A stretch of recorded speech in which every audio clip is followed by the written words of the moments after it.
Hello, thank you for joining us today for our conference, How to Leverage Data to Enhance Efficiency of Transportation in the Retail World, the LIDL Use Case. I'm Benjamin Buttet, I'm CRO of DCbrain. With me today, Lucile, Denoeud, CPO of DCbrain. Can you please introduce yourself? Hello, so I am Lucile. I'm working for DCbrain since 1 year now as CPO. So my role is to define and the development roadmap for the product. Perfect. Thanks a lot for being here today. Bahadir, I give you the mic. Can you please introduce yourself?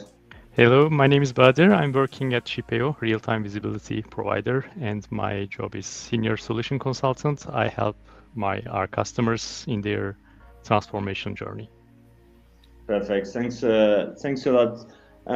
So today we are going to go through several questions about the LIDL use case and how can we use data to help retailers, but also other companies to optimize their transportation plan and to reach also their CO2 targets. Maybe before we get started, a quick reminder of who DCbrain is. So DCbrain, we provide a SaaS solution. This solution is used by manufacturers, retailers, and transport companies to reach their cost targets and also their CO2 targets. The idea is to provide transportation planner with I would say an AI-based tool to simplify logistic operation. So if you are ready, we can start with the first question.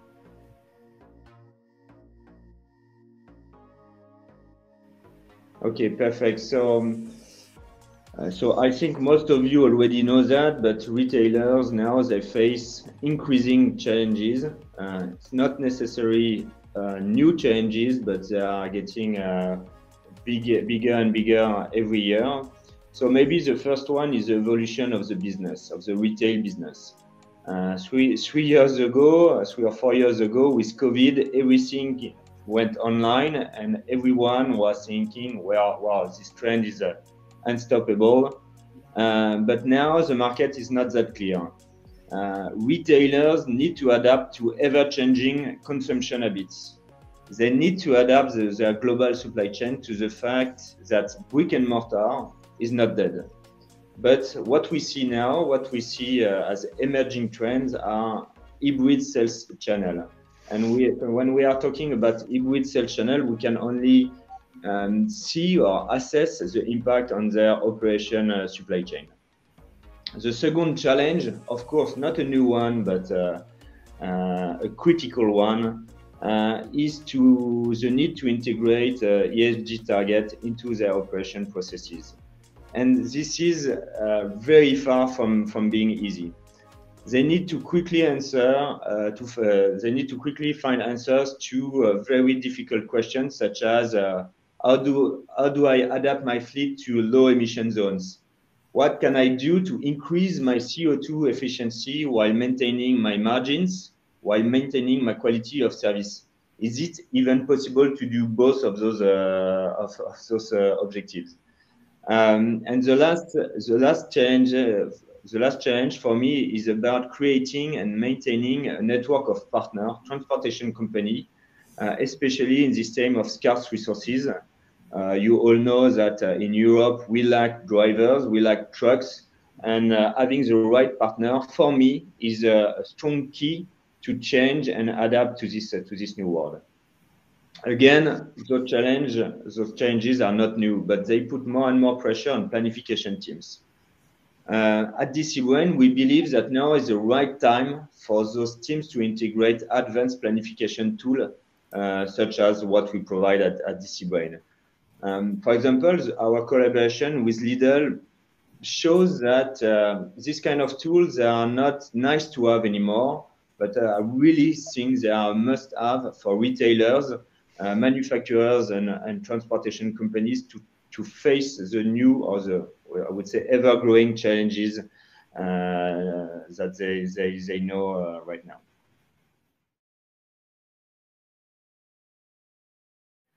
So for the question of what a transport plan would like for a retailer, generally we can first distinguish two cases because there are two levels of decision making for transportation planning.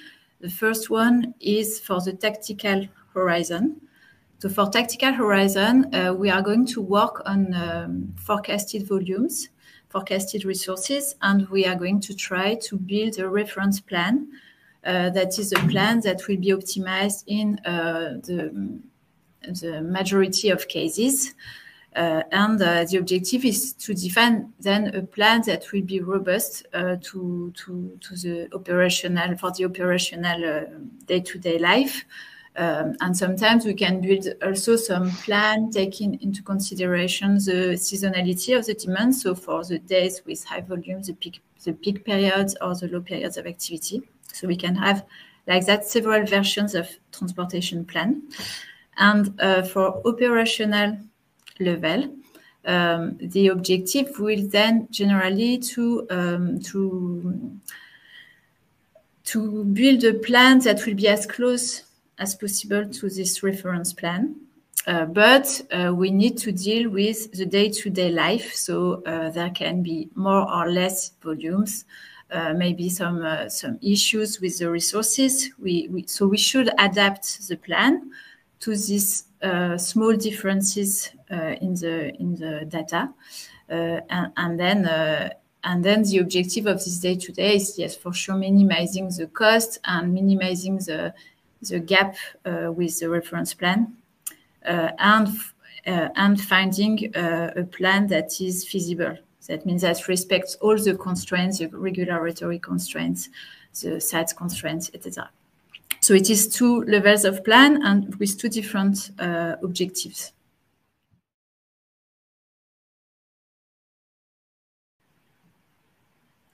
So to build those plans, first we need the reference data. So the data about the network, what are the sites, what are the shipment receipt hours, what are the lead times, some constraints about accessibility, about, of course, the time and duration matrices between the sites. And we will also need some data about the products. So what are the products family? Are there compatibility constraints? So all this also, and also are there some hours of availability for these products? And finally, some data about fleet. So the fleet, the drivers, the type of vehicles, capacities, etc. So for all these data, the best practices will be to integrate with the TMS to get the right data. And the level of granularity we are going to work with depends on the constraints we want to take into account. And of course, if we are working at a tactical or an operational level. So for instance, for tactical level, we are going to work with forecasted volumes, and maybe some constraints we will just have a more approximate data. But we may also have several versions of volumes of the flows. So it's important for this layer of decision to have the volumes, but it's also, and to have the data in itself, but it's also important to have the notion of variability for this data, because we know that an average volume is good, but we want to see, to know for this customer or for this line haul, is it a very stable data and each day it will be more or less the same, or is it something that is very variable? So this will be very important to do a robust tactical plan. And for operational planning, we will need more operational data for sure. So here we need the real transportation orders or customer orders. We need the available resources with where is the truck, at which hour, etc. So all this much more detailed information, we are going to get it by automated generally APIs in order to have a very frequent update of the data.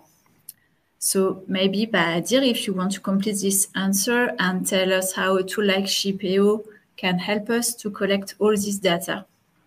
Sure, Lucile. So Shippeo acts as a data aggregator.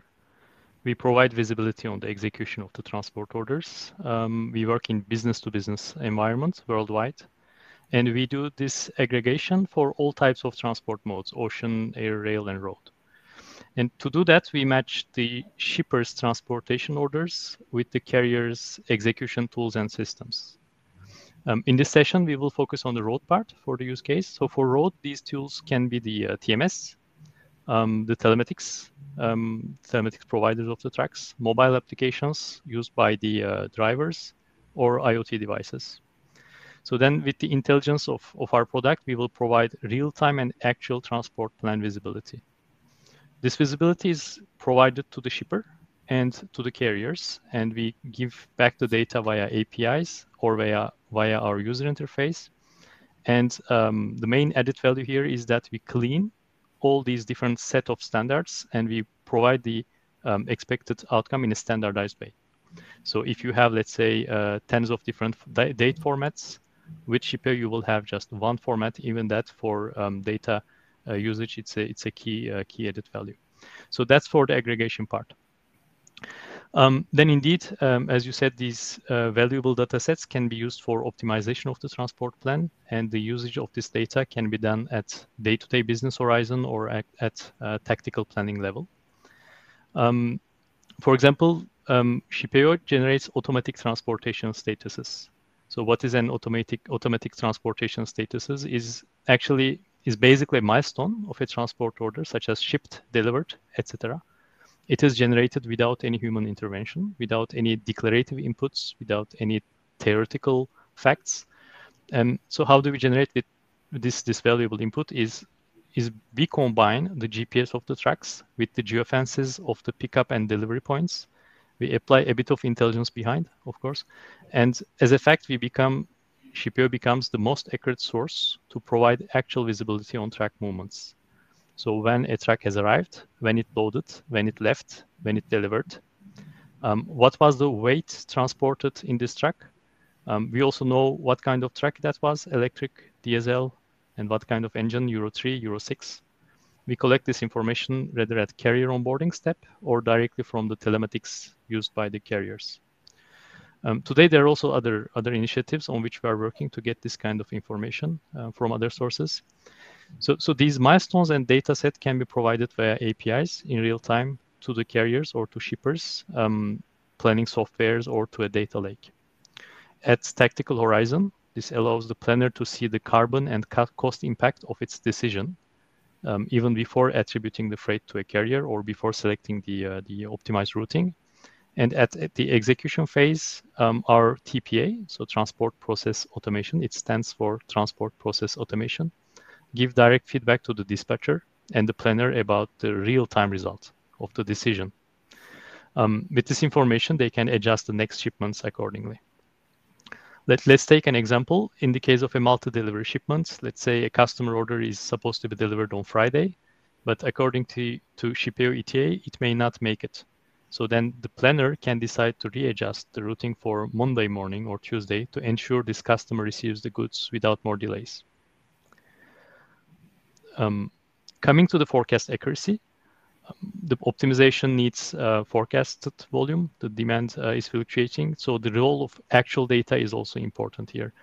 To make a forecast more acceptable, if I simplify the process a bit, the shippers look at the past data, then neutralize the one-time effects, take into account the upcoming trends, agree on a new baseline, which is to be put into a feedback and update loop. Here, Shippeo can support that forecasting mechanism because with real-time visibility, the shippers or carriers, they know precisely when a customer order was received, when it was shipped, and when it was delivered. So these lead times put together can also be used to better see the trend for a specific country, region, customer, importer, and be part of the forecasting mechanism.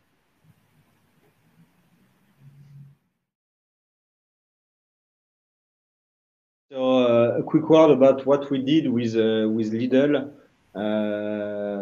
So maybe I will start by giving a little bit of context about how a small company such as DCbrain met one of the biggest and fastest growing retailers in Europe.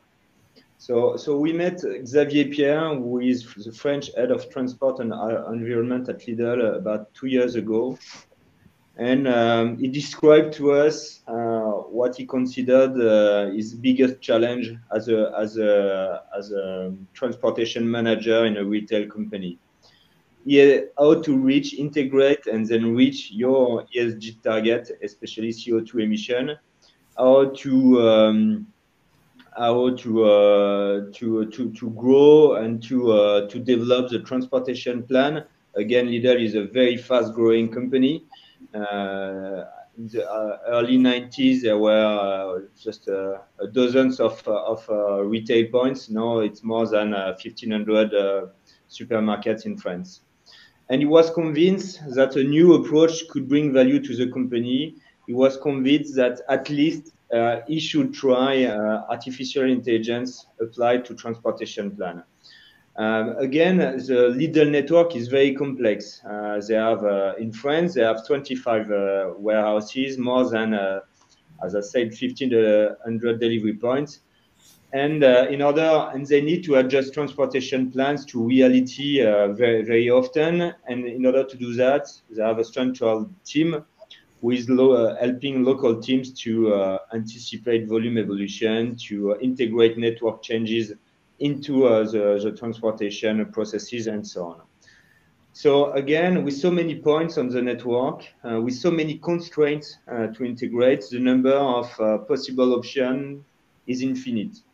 Analyzing all possible scenarios without the appropriate tool is next to impossible. So they really needed a new approach, a new technology to do that. So firstly, what we did with LIDL was firstly to define the specific footprint for the test of the tool. Obviously, if you want to test a new approach, you shouldn't consider the global footprint. You need to, I would say, divide the issue at stake and start with a smaller footprint, which we did. Then, with the help of the project team, we gathered all the data necessary for the project. Lucile mentioned them, but we integrated reference data, but also flow data. And then we fine-tuned our optimization model. What we wanted to do with the project is to prove to LIDL that our scenarios, at the end of the day, they integrate all business constraints, especially the CO2-related constraints, that our scenarios are optimized. And what is very important is that they can be implemented, I mean, it's concrete and it's not just a dream of what the optimization engine is saying. At the end of the day, the project was successful. I think LIDL is now convinced that with a new approach, a new technology, a new tool, they can, or their transportation planners, they can face those changes that we mentioned, CO2 emission, cost, quality of service, and so on.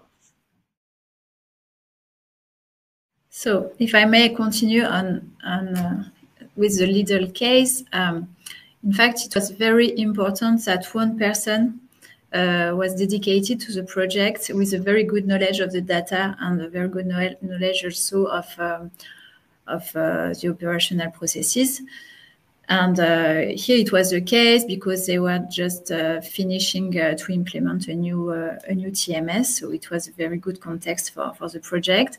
And what was also very, very nice is that we had the opportunity to work with the operational team for 2 days with DCbrain team to build manually a transportation plan with them.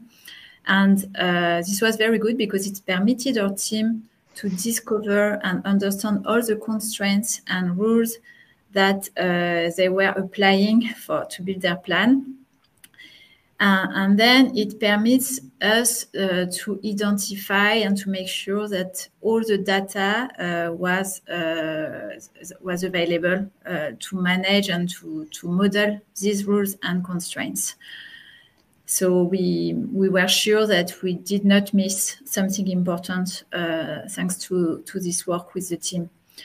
And once we had identified all the required data, we tried to start very quickly to build the digital twin.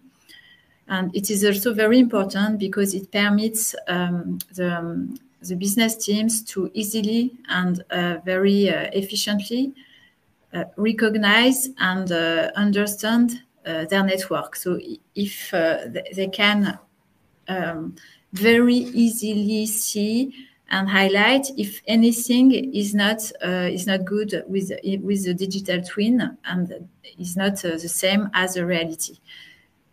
So it can gain a lot of time because then we can improve the data and find that some data is wrong or maybe we miss some things important.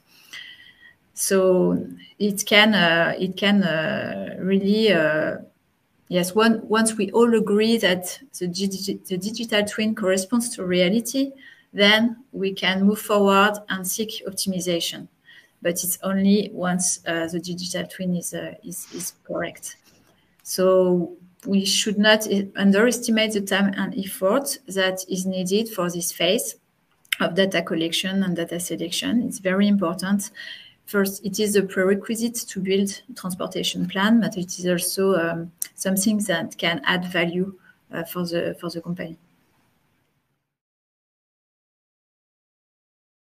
I think the project with LIDL was a success. I think now LIDL is convinced of the added value of a planification tool such as DCbrain.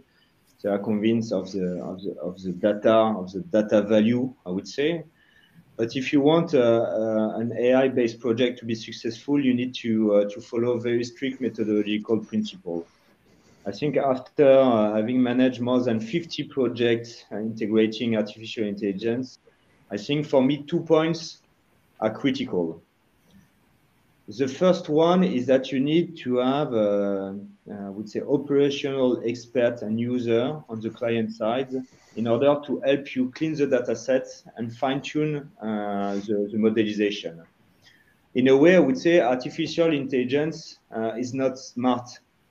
It does lack common knowledge and wisdom, and I would say it needs to be educated thanks to the expertise of the user. So you can't launch an artificial intelligence project without the users and the experts. And in the LIDL case, we had help from both local and central team, and they really helped us accelerate the fine-tuning of the modelization by integrating, I would say, business rules, local business rules that only they know, and this is key into fine-tuning a modelization engine that at the end of the day works. The second point is that you need to know your clients and your providers. They need to know that no data is perfect. Of course, the cleaner the data, the easier it will get. But my conviction is that you need to spend time refining data sets and refining the optimization engine. Once you start building the digital twin, for example, a very quick example is you are going to find a lot of anomalies of discrepancies. A good example would be the address database of a retailer. If you look into those addresses, you will find that 50 of them have anomalies, and that you need to clean them in order for the data to be consistent with the reality of the transport of the given transportation plan. So you need to have this conviction, this I would say this knowledge that data is not perfect, AI is not magic, and you need to work both of them in order to make it work.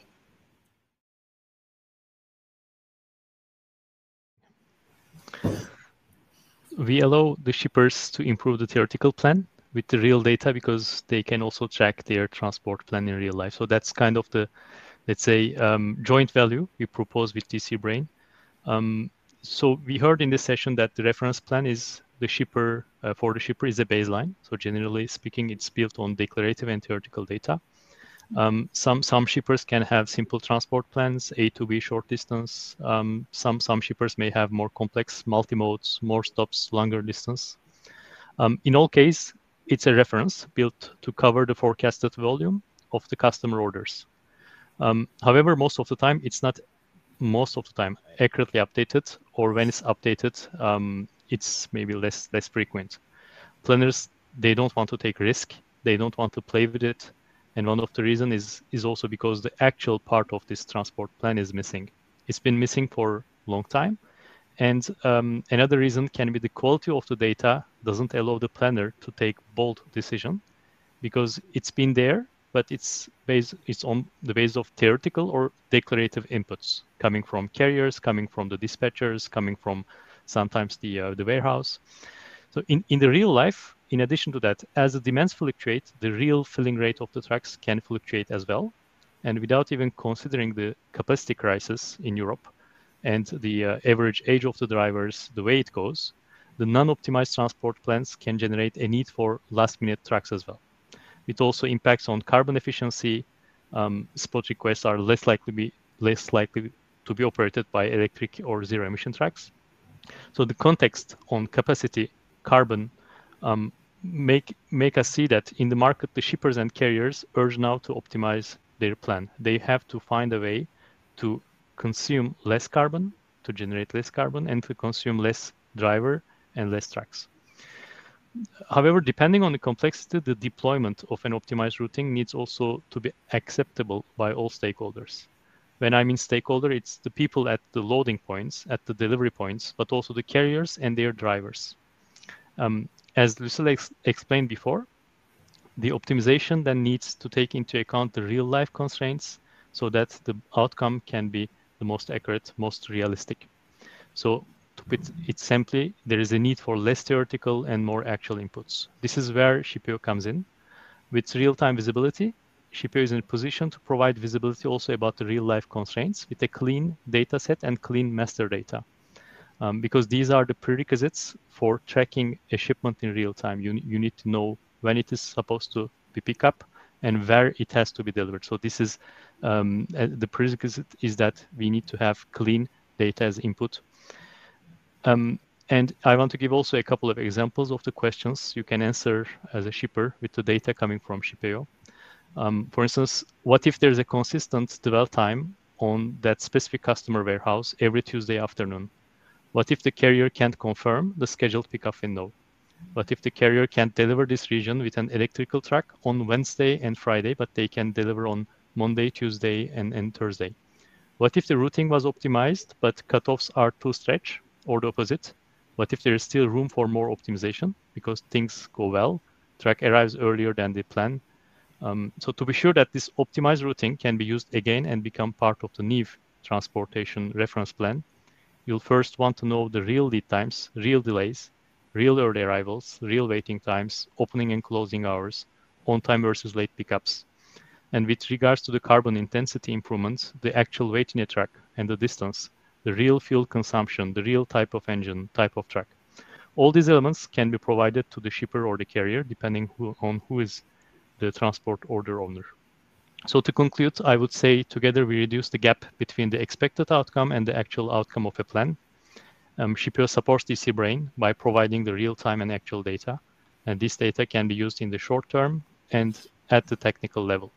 Shippers can then optimize their reference plan and can see its real impacts and use that actual data again for further optimization and planning decision, both at operational and tactical level.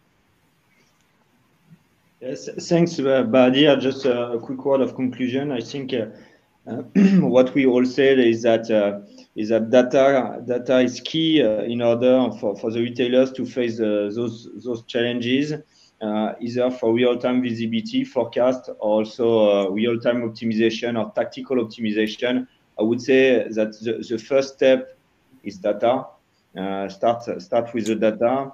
Knowing that, again, my conviction is data is never perfect. It can get cleaner, but it always needs to be refined with the user, with the client's team, and in a way create, I would say, a continuous improvement process in order for the data to be more and more relevant and more useful for the companies.